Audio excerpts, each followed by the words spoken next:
மூன்றாவதாக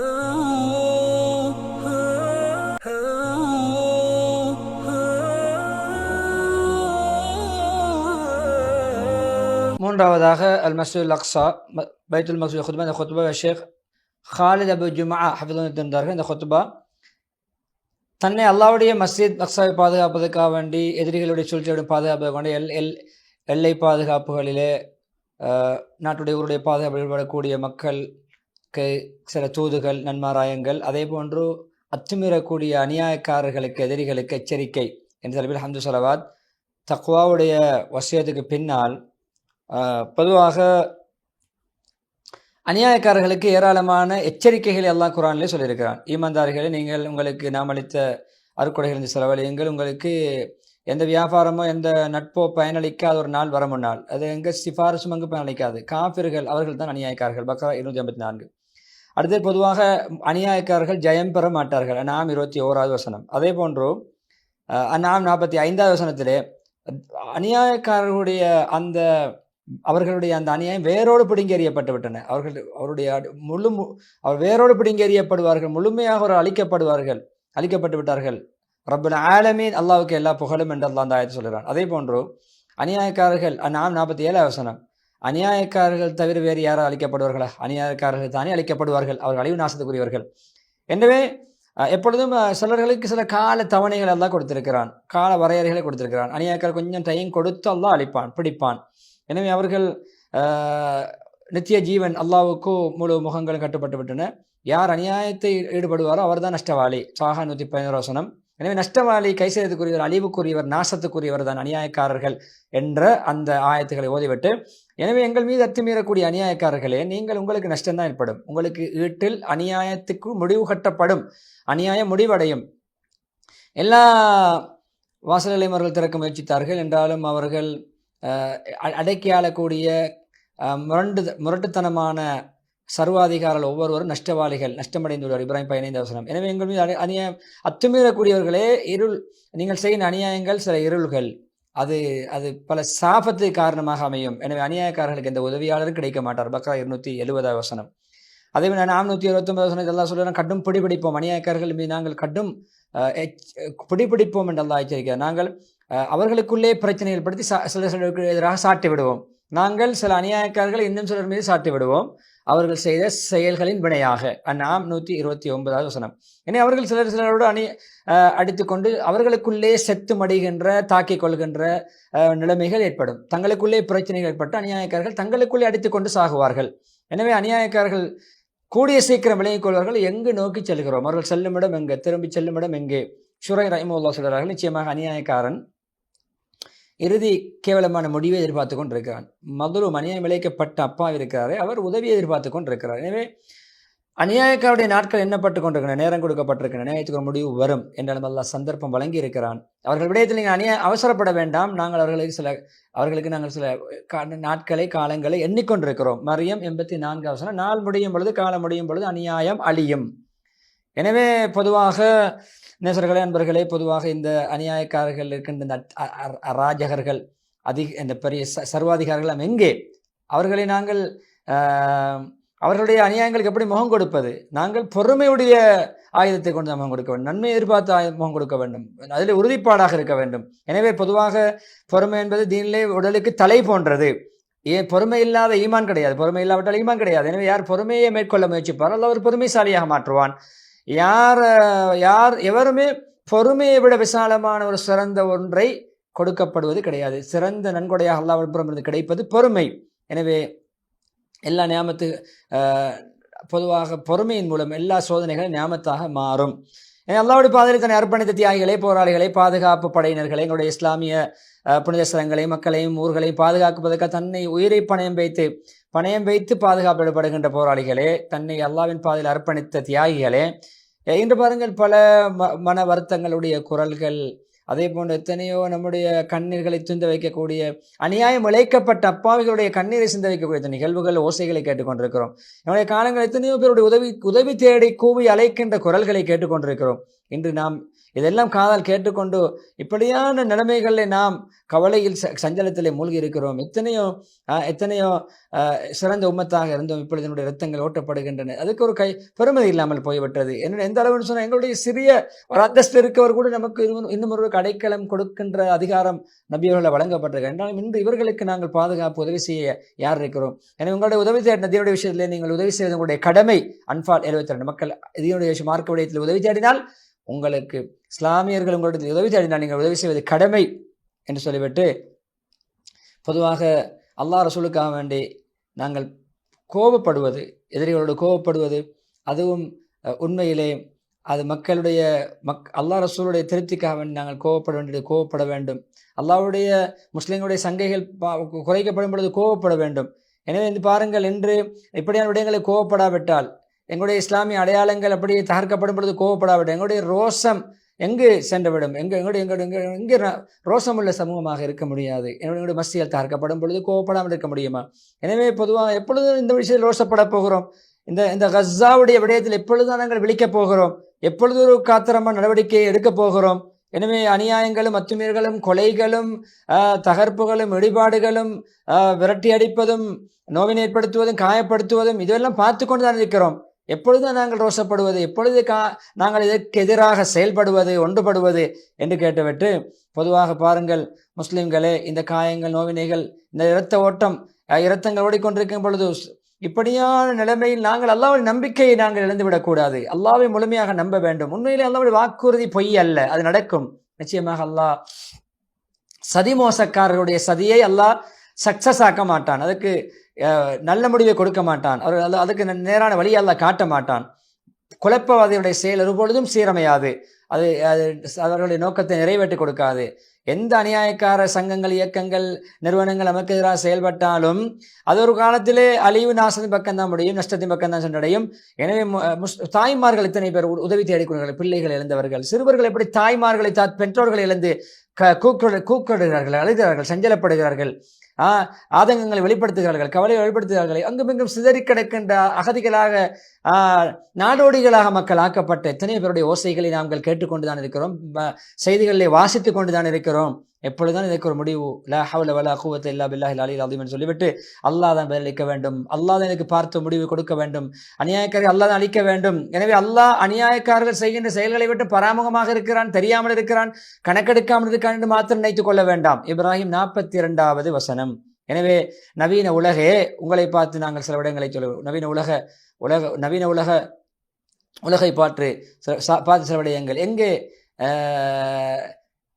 சட்டங்கள், எங்கே பாதுகாப்பு சட்டங்கள், எங்கே இந்த ஜனநாயகம், எங்கே மனித நேயங்களை பாதுகாக்கக்கூடிய நிறுவனங்கள், எங்கே மனித உரிமை கண்காணிப்பு குழு, எங்கே உங்களுடைய ஒரு கட்டளைகள், உங்களுடைய கடமைகள், உங்களுடைய பொறுப்புகள் எல்லாம் எங்கே சென்று விட்டது? என்ன அளவை நீங்கள் அளக்கிறீர்கள்? என்ன நிறுவை போடுவீர்கள்? நீங்கள் ஆளுக்கேற்றவாறும் ஊருக்கேற்றவாறு நாட்டுக்கேற்றவாறுமா நீங்கள் செயல்படுவீர்கள்? நீங்கள் எப்பொழுதுமே ஆளுக்கு ஏற்றவாறு உங்களுடைய சட்டங்களை நீங்கள் நிலைப்படுத்துவீர்களா, சட்டங்களை அமுல்படுத்துவீர்களா என்று அவர்களை பார்த்தும் சில பக்கசார்பற்ற தீர்க்கமான காத்திரமான நடவடிக்கைகளை நீங்கள் எடுக்க வேண்டும். குற்றவாளிகளை குற்றக்கூண்டில் நிறுத்த வேண்டும், அநியாயக்காரர்களை தடுத்து நிறுத்த வேண்டும், அநியாயக்காரர்களை நீங்கள் நடவடிக்கை எடுக்க வேண்டும் என்று அவர்களையும் பார்த்து சொல்லிவிட்டு, இப்படியான பொதுவாக மிக பயங்கரமான, தாங்க முடியாத, கேவலமான நிகழ்வுகள் எல்லாம் அநியாயக்காரர்கள் நிகழ்த்தப்படும் பொழுதோ, இப்படியான கொலைகள், தகர்ப்புகள், இடிபாடுகள், மஸ்ஜிதை தகர்ப்பது, வீட்டை தகர்ப்பது, மக்களை வெளியாக்குவது, எல்லா நெருக்கடிகளை நீங்கள் என்ன தந்தாலும் நாங்கள் அல்லாஹ்வுடைய நல்ல எண்ணம் தான் வைப்போம், அல்லாஹ்வுடைய நல்லதை தான் எதிர்பார்ப்போம். நாங்கள் நற்சகுணம் தான் எப்பொழுதும் அல்லாஹ்விடம் வைத்துக் கொள்வோம். நாங்கள் எப்பொழுதுமே இதை அபசகுணமாக பார்க்க மாட்டோம் என்று சொல்லிவிட்டு ஆறுதல் விட்டு மக்களையும் தைரியப்படுத்தி, இதற்கெல்லாம் ஒரு முடிவு கிட்டும், கூடிய சீக்கிரம் இதற்கெல்லாம் ஒரு அழிவு வரும் என்று சொல்லிவிட்டு பொறுப்பு. உலக இஸ்லாமிய நாடுகளுடைய முஸ்லீம் தலைவர்களே, அதிகாரிகளே, உங்களுடைய பொறுப்புகள் எங்கே? உங்களுடைய இந்த சின்ன பச்சிளம் குழந்தைகளுடைய கூக்குரல்கள் உங்களை கேட்பதில்லையா? நோயாளிகளுடைய அந்த அணுங்கல்கள், முனங்கல்கள் உங்களை கேட்பதில்லையா? இந்த இழந்த கவலையில்லாந்தவருடைய அந்த ஏக்கங்கள் உங்களுக்கு கேட்பதில்லையா? ஏன் இப்பொழுது ஒரு துண்டு ரொட்டி அவர்களுக்கு அவர்களை சென்றடைகிறதா? ஒரு ஒரு ஒரு கப் தண்ணீர், ஒரு கிளாஸ் தண்ணீர் போய் சென்றடைகிறதா? மருந்து கிடைக்கிறதா நோயாளிகளுக்கு? நிவாரண உதவிகள் கிடையாது, அத்தியாவசிய பொருட்கள் கிடைக்கின்றன. உங்களுடைய பொறுப்புகள் எங்கே? உங்களுடைய அதிகாரங்கள் எங்கே? நீங்கள் எப்பொழுது நீங்கள் பயன்படுத்த போகிறீர்கள்? எப்பொழுது நீங்கள் இவர்களுக்கு உதவி செய்யப்படுவீர்கள் என்று சொல்லிவிட்டு பொதுவாக ரப்பல் ஆலமீனுக்கு என்ன பதில் சொல்ல போகிறீர்கள்? நீங்கள் பொறுப்புதார்கள் அல்லவா? உங்களுடைய பொறுப்புகளை பற்றி கேட்கப்படும், உங்களுடைய தலைமைத்துவங்களை பற்றி கேட்கப்படும். இஸ்லாமிய குடிமக்களுடைய பொறுப்புகளை உங்களுடைய ஒப்படைத்து பற்றி அல்லாஹ் கேட்பானே, என்ன பதில் சொல்ல போகிறீர்கள்? என்ன நடவடிக்கை எடுத்தீர்கள்? என்ன உதவி செய்தீர்கள்? என்ன பணிகளில் ஈடுபட்டீர்கள் என்பதை சொல்லுங்கள் என்று சொல்லி, எங்கே முன்னைய காலத்தில் உமர் ஃபாரூக்களுடைய தைரியம், அவர்களுடைய அந்த சுய கௌரவம், இஸ்லாத்துக்காக தன்னை பட்ட ரோஷம் எங்கே? அதே போன்று ஒரு பெண் சிறிய ஒரு தாக்குதலுக்கு ஆளாகிய பொழுது ஒரு பெரும் படையை அனுப்பி உதவி செய்த முஅத்தஸிம் பில்லாஹ் எங்கே? அதே போன்று சலாஹுத்தீன் அய்யூபி எங்கே? அநியாயக்காரரை அடித்து விரட்டிய மஸ்ஜிதுல் அக்ஸாவுக்கு சுதந்திரத்தை பெற்றுக் கொடுத்த அவர்களுடைய அந்த துணிச்சல் எங்கே? அவர்களை போன்ற தலைவர்களாக நீங்கள் எப்பொழுது மாறுவது என்று கேட்டுவிட்டு, அநியாயம் இழைக்கப்பட்ட மக்களே, இறைவனை நம்புங்கள். நீங்கள் மேலெண்ணம் அல்லாஹ்வுடைய ஆதரவை நீங்கள் எப்பொழுதும் இழந்து விட வேண்டும். நல்லதே நினையுங்கள். அல்லாஹ் நல்லது செய்வான், உதவி செய்வான், பாதுகாப்பான். அவர்கள் சதிமோசக்காரர்களை அல்லாஹ் அழிப்பான், நாசமாக்குவான். சந்தர்ப்பம் கொடுத்திருக்கிறான், திடீரென்று பிடிப்பான். அவர்களை நான் சந்தர்ப்பம் வழங்கி இருக்கிறேன், நீண்ட கைத்து விட்டிருக்கிறேன். என்னுடைய பிடி, என்னுடைய சதி அது உறுதியானது. கலம் 45வது வசனம். என்னை கவலைப்பட வேண்டாம், சஞ்சலப்பட வேண்டாம், கவலை கஞ்சனை போக்குவோம் அல்லாஹ் அந்த ரப்புல் ஆலமீனை நம்புவோம். நீங்கள் கவலை சஞ்சலப்பட வேண்டாம். உண்மையான மூமின்களாக இருந்தால் நீங்கள் தான் உயர்ந்தவர்கள், நீங்கள் தான் உயர் சாதிகள், நீங்கள் தான் ஆட்சி செய்ய தகுதியானவர்கள் என்று சொல்லிவிட்டு அந்த ஆல் இம்ரான் 130 வசனத்தை ஓதி அமீர் முஃமினீன் உமர் கத்தாப் ரலியல்லாஹு அன்ஹுடைய ஒரு கருத்தோடு முதலாவது குத்பா முடிக்கிறார்கள். அதாவது நீங்கள் எப்பொழுதுமே பெரும்பான்மையை வைத்து உதவி பெறக்கூடியவர்கள் அல்ல, நீங்கள் வானத்திலிருந்து அல்லாஹ்வுடைய உதவி நேரடியாக இருக்கக்கூடியவர்கள், நீங்கள் சிறுபான்மையாக இருந்தாலும். எனவே உங்கள் விஷயத்திலே நான் எப்பொழுதுமே நீங்கள் உங்களுக்கு துவா ஏற்றுக்கொள்ளப்படாதா என்ற கவலையை நான் மனதில் கொள்ள மாட்டேன். எப்பொழுதும் துவாவுடைய கவலையை தான் மனதில் கொள்வேன். நீங்கள் சரியான முறையில் துவா கேட்கும் பாக்கியம் உங்களுக்கு கிடைத்தால், அது உள்ளத்தில் உதிப்பு ஏற்பட்டால், நீங்கள் துவா கேட்டால் நிச்சயம் அதோட பதில் அல்லாஹ்வின் புறமிருந்து வரும். எனவே ரப்பிடத்தில் நீங்கள் நம்பிக்கையோடு துவா கேளுங்கள் என்று சொல்லி கத்தீப் அவர்கள் சொல்லி இஸ்திக்பார் செய்து முடித்து, இரண்டாவது குத்பாவிலே அந்து ஸலவாத் தக்வாவுடைய வசியத்துக்கு பின்னால் முஸ்லிம்களிலே பெரும்பாலும் மஸ்ஜிதுல் அக்ஸாவிலே ஈடுபடக்கூடிய அமளிபாதிக்கூடிய தன்னை அர்ப்பணித்தவர்களுக்கு நபி ஸல்லல்லாஹு அலைஹி வஸல்லம் பாராட்டியிருக்கிறார்கள், புகழ்ந்து பேசியிருக்கிறார்கள். அவர் எப்படி மஸ்ஜிதுல் அக்ஸாவுடைய பூமியை பரிசுத்தமாக பேசியிருக்கிறார்கள். பூமியிலே நிறுவப்பட்ட இரண்டாவது மஸ்ஜித், முதலாவது கிபிலா, அதே போன்று எப்பொழுதுமே பொதிகளோடு கட்டுச்சாதனங்களோடு பயணிக்க வேண்டிய 3 மஸ்ஜிதுகளிலே ஒன்று. எனவே மஸ்ஜிதுல் அக்ஸா என்பது அது புனிதமானது, சூழ உள்ள இடங்கள் பரக்கத்துக்குரியது. அந்த மஸ்ஜிதுல் அக்ஸாவுடைய புனிதத்தன்மையும் பரக்கத்தையும் யாராலும் அளிக்க முடியாது. நபி ஸல்லல்லாஹு அலைஹி வஸல்லம் வாயால் குர்ஆனிலே அல்லாஹ் ஜல்ல ஜலாலுஹு அதை பறைசாட்டி விட்டான். எனவே அதை எங்களில் யாரும் அதை புறக்கணிக்க முடியாது, எந்த எதிரிகளும் அதை இல்லாமல் ஆக்க முடியாது. எனவே இந்த கட்டங்களில் நம்முடைய புனித பூமி எப்பொழுதுமே புனிதமாக இருக்க வேண்டும், பாதுகாக்கப்பட வேண்டும். அது அநியாயக்காருடைய கெடுபிடியிலிருந்து விடுவிக்கப்பட வேண்டும். அது எல்லா விதமான ஷிர்க் குஃப்ர்களுடைய வெளிப்பாடுகள் அடையாளங்களை விட்டும் அது நீங்க வேண்டும், சுதந்திரம் அடைய வேண்டும் என்று சொல்லிவிட்டு, பொதுவாக பரக்கத்தான் இந்த பூமியிலே எப்பொழுதுமே வரலாறு நடிகிலும் நாங்கள் அல்லாஹ்வை நம்பித்தான் வந்திருக்கிறோம், ரப்பல் ஆலமீனுடைய உறுதியிலே வாழ்ந்திருக்கிறோம். எப்பொழுதுமே நாங்கள் எந்த கட்டத்திலும் அல்லாஹ்வுடைய உதவியை நாடாமல் கைவிட்டது கிடையாது, மனதிலிருந்து கழட்டியது கிடையாது. நிச்சயமாக ஒரு கஷ்டத்தோடு 2 இலகுகள் கிடைக்கும் என்ற சூரா ஷரஹ் அலம் நஷ்ரோட 5வது 6வது வசனத்துடைய நம்பிக்கை நமக்கு இருக்கிறது. உண்மையிலே அதை நாம் உறுதி கொள்கிறோம், அது நடக்கும். இது ஒரு கஷ்டம், 2 லேசுகள் வரும், 2 உதவிகள் வரும், ஒரு துக்கம், ஒரு கவலை, 2 சந்தோஷங்கள் வரும் என்பதை நாங்கள் நம்புகிறோம். அழகான முறையிலே நாங்கள் பொறுமை செய்கிறோம். நபிமார்கள் எல்லாம் பிறந்து வாழ்ந்து நடமாறிய அந்த நபிமார்களை அரவணைத்த பூமியே உனக்கு நீ பொறுமை செய், பலஸ்தீன் நிலைமை பல பூமியே உனக்கு நிச்சயம் உதவி கிடைக்கும் என்று ஒரு ஆறுதல் சொல்லிவிட்டு, பொதுவாக இந்த பூமியை நேசிக்கக்கூடியவர்களை எப்பொழுதுமே நேசிக்கக்கூடியவர்கள், அந்த நேசிக்கக்கூடியவருடைய உள்ளம் எப்பொழுதும் இந்த கவலைகளை, சஞ்சலமான நிலைமைகளை பார்த்து, கவலையான நிலைமைகளை பார்த்து உள்ளம் பிளக்கும், உள்ளம் வெடிக்கும். என்னாலும் நாங்கள் இந்த கவலையான, கஷ்டமான, நெருக்கடியான, பயங்கரமான நிலைமைகளிலும் நமக்கு தைரியம் இழக்கக்கூடாது. எப்பொழுதுமே நம்முடைய திடகாத்திரமான தைரியத்தோடு செயல்பட வேண்டும், பொறுமையோடு செயல்பட வேண்டும். நெருக்கடியான வாழ்க்கையை நாங்கள் பொருந்தி கொள்ள வேண்டும், பொறுமையோடு ஸ்திரப்போக்கோடு நாங்கள் செயல்பட வேண்டும். எப்பொழுதுமே இதில் நாங்கள் மஸ்ஜிதுல் அக்ஸாவை பாதுகாக்கிற பணி ஈடுபட வேண்டும், வந்து செல்ல வேண்டும், விவாதத்தில் ஈடுபட வேண்டும், நேரம் கொடுக்க வேண்டும். எப்பொழுதுமே அந்த மஸ்ஜிதுல் அக்ஸாவை வெறிச்சோடி விட முடியாது, அதை நாங்கள் பாலடைய விட முடியாது. எந்த நெருக்கடி இருந்தாலும் அந்த தடைகளை தாண்டி, நெருக்கடிகளை தாண்டி, சவால்களை தாண்டி நாங்கள் இந்த இந்த மஸ்ஜிதுல் அக்ஸாவை எப்பொழுதுமே பேணி பாதுகாக்கிற அமல்கள் செழிப்பாக்குகின்ற நம்முடைய ஒரு கலாச்சாரமாக, நம்முடைய ஒரு நாகரிகமாக, நம்முடைய ஒரு வரலாறாக, நம்முடைய ஒரு கொள்கையாக, அகீதாவாக, விசுவாசமாக, நம்முடைய சமகால எதிர்கால எழுச்சிக்கு காரணமானதாக எப்பொழுதுமே இந்த மஸ்ஜிதுல் அக்ஸாவை ஆக்க வேண்டும். அதை அப்படியே நாங்கள் அந்த நிலையை பாதுகாக்க வேண்டும் என்று சொல்லிவிட்டு, எப்பொழுதுமே இந்த நபி ஸல்லல்லாஹு அலைஹி வஸல்லம் அவர்கள், ஒவ்வொரு நபிமார்களும், எத்தனை நபிமார்கள், நபி ஸல்லல்லாஹு அலைஹி வஸல்லம் அவர்கள் தொழுகை நடத்திய, நபிமார்களுக்கு தொழுகை நடத்திய இடம், சஹாபாக்கள் சுஜூத் செய்த இடம், தாபிஈன்கள் தஸ்பீஹ் செய்த இடம், இறை நேசர்கள் அல்லாஹ்வை தியானித்த இடம், எப்படி இது விட முடியும்? ஒரு முஸ்லிம் லா இலாஹ இல்லல்லாஹ் திக்ரை மேலும் குரலோங்க சொன்ன இடம். எனவே எப்பொழுதுமே நல்ல பரிசுத்தமான அடியார்களை வணக்கம் புரிந்த இடத்தை நாம் எப்படி விட்டு கொடுக்க முடியும்? எப்படி அதை நாம் பால்படுத்த முடியும்? எனவே அதை நாங்கள் அல்லாஹ்வை துதிப்பதன் மூலம், வணக்கம் செய்வதன் மூலம், இபாதத் செய்வதன் மூலம் செழிப்பாக்கி கொண்டே இருக்க வேண்டும் என்று சொல்லிவிட்டு, பொதுவாக இந்த கஷ்டங்கள், இந்த சிரமங்கள், பொதுவாக இந்த உண்மையிலே நாம் இந்த மஸ்ஜித் அக்ஸா செய்வனை கைமாறு கடமை என்னவென்றால், சிறப்பு கண்ணியமானவர்களுக்கு கண்ணியங்களை பேணி நடந்து கொள்ள வேண்டும். அதே போன்று நாங்கள் சிறை கைதிகள் கூட உண்மையிலே சிறந்த கண்ணியத்துக்குரிய மக்கள், அவர்கள் கண்ணியப்படுத்தப்பட வேண்டியவர்கள் தான். எனவே நாங்கள் எப்பொழுதுமே சிறை கைதிகளை கணக்கெடுக்காமல் விடும், நம்மளும் சிறைப்பிடிக்கப்பட்ட மக்களை நாங்கள் அடிக்கடி ஞாபகப்படுத்திக் கொண்டு விடுதலைக்காக போராடி கொண்டிருக்க வேண்டும். அதே நேரம் பொதுவாக இந்த உலக நாடுகளுடைய வாக்குறுதிகள், அதே போல நம்முடைய சட்டத்திட்டங்கள் எல்லாம் எப்பொழுதுமே அது மனித நேயத்தை பாதுகாக்கின்றவைகளாக நமக்கு புரியவில்லை என்றாலும் அதை நாங்கள் எப்பொழுதும் வேதனை செய்யக்கூடிய மக்களுக்கு நோவினை வருத்தக்கூடிய சட்டங்களாகத்தான் இருப்பது போன்று எண்ண தோன்றுகிறது என்று சொல்லிவிட்டு, அந்த சட்டத்திட்டங்கள் நமக்கு எந்த பயணங்களை, அவர்களை நம்பி நாம் எதையும் காணவில்லை. இதுவரைக்கும் நம்மால் எனக்கு எதுவும் நடக்கவில்லை, நமக்கு எந்த நலவுகள் நடந்ததாக தெரியவில்லை. எனவே அல்லாஹ்வை நம்பி அல்லாஹ்விடம் உதவி தேடுவோம் என்று சொல்லி அந்த விடயத்தை சொல்லிவிட்டு, இறுதியாக பொதுவாக எப்பொழுதுமே பலகீனமானவர்களுக்கு எதிராக பலம் வாய்ந்தவர்கள், அதிகாரம் படைத்தவர்கள் அதிகாரம் செலுத்துகின்ற இந்த விடயம், அது உண்மையிலே இப்படியான பலகீனர்கள் மீது ஆதிக்கம் செலுத்துகின்ற இந்த அராஜகர்கள், ஆதிக்கம் செலுத்தக்கூடியவர்கள் எப்பொழுதுதான் இவர்களுக்கு பண்பாடுகள், நல்ல குணங்கள் ஏற்படும், எப்பொழுதுதான் இஸ்லாமிய நேயமுள்ளவர்களாக மாறுவார்கள் என்று சொல்லி நாம் வினாவாக தொடுக்கிறோம். எனவே எப்பொழுதும் இது மனித இனத்துக்கு இன்னும் கேவலத்தையும் கேட்டையும் இழிவையும் கொண்டு சேர்க்கக்கூடிய செயலை தவிர இது மனித இனத்துக்கு ஒரு கௌரவமான செயல். மனிதர்களாக இருந்து கொண்டு காட்டும் மிராண்டிகளாக மனிதநேய பண்புகளை குளிதோண்டி புதைக்கின்றவர்களாக நடந்து கொள்கிறார்கள்.